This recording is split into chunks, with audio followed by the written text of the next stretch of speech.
Thank you.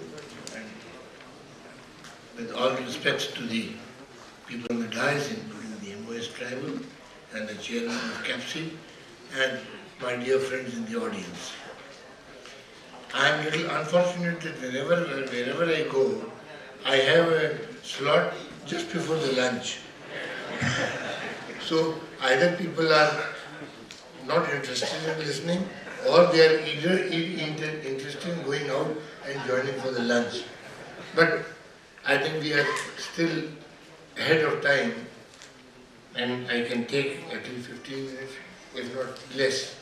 I will not say if not more, if not less, to share my thoughts with you. Mr. Sharma, my colleague in the IB for several years, and JS, Mr. Mam, and the Honorable Minister, they have made my job very easy. They have said everything what I wanted to say. So I don't have anything to say except to say that I agree with them wholeheartedly, more than 100%. But still, since I have been given the responsibility to speak, I'll speak a few points, not more than 10 minutes. CAPSI, as you have seen, has a workforce of 70 lakhs.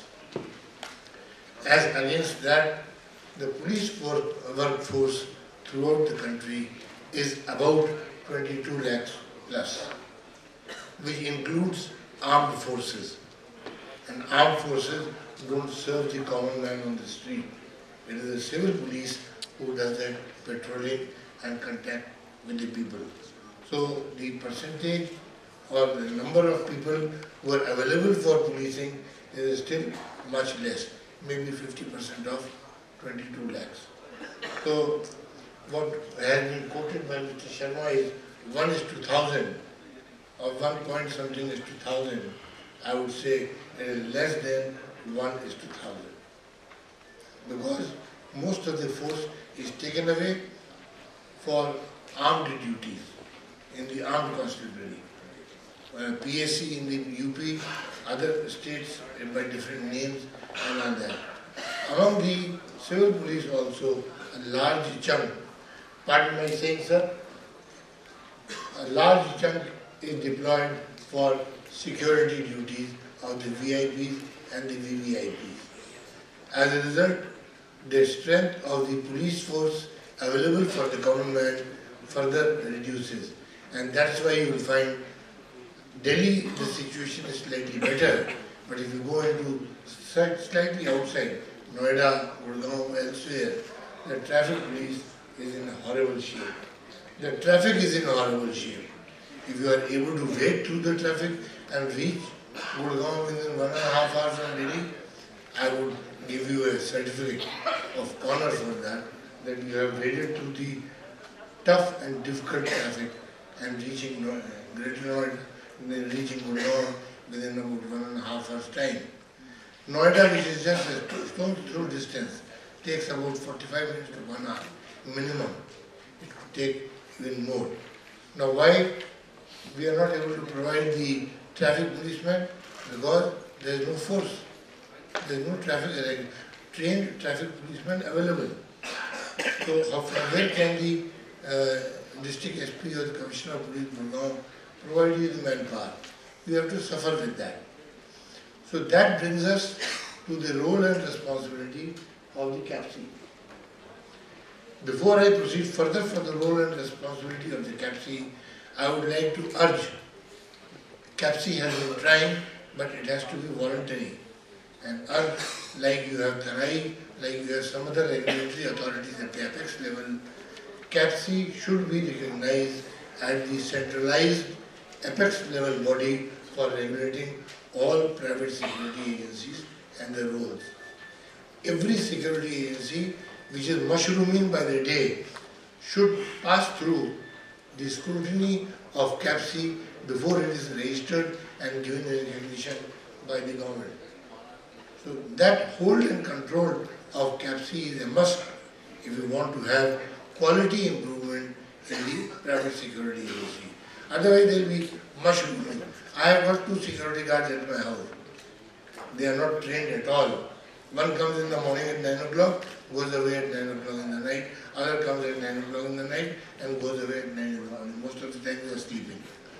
So, what security they provide us, it's just, I can vouch for it, zero.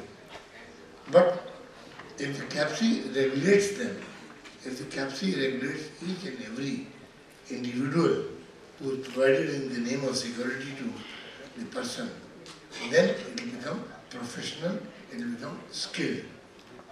That I would request Captain, please take a note of that and insist that all private security agencies are registered with CAPC and are routed, their proposals are routed through CAPC. Then you can do some service. Other thing which I would like to say, which I was mentioning in reference to traffic, diversification of the role of the private security agency.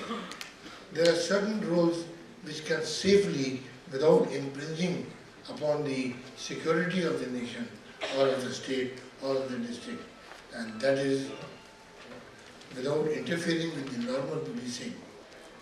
The private security agency, with little bit of training in traffic, can assist the civil police or traffic police in regulating the traffic. It is not restricting the traffic. The word is regulating the traffic.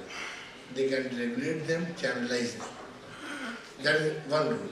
Other rule is service of summons.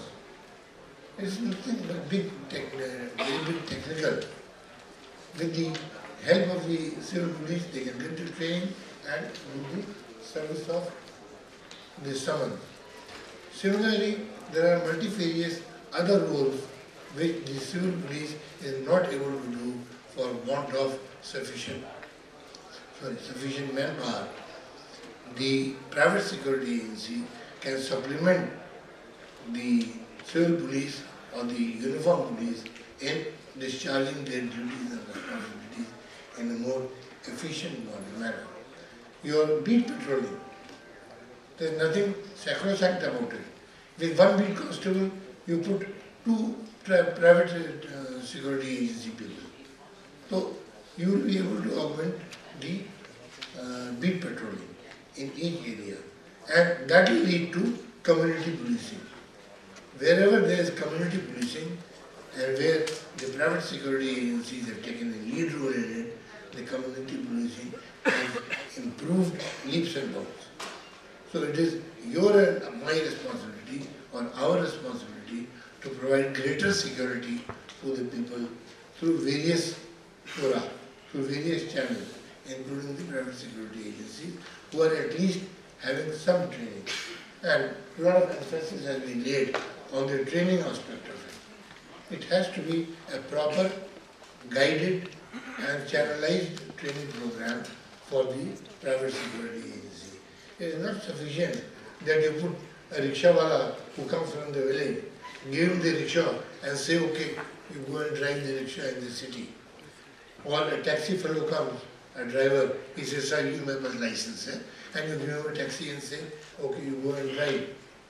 You are actually permitting him or giving him the license to kill, not the license to drive you safely.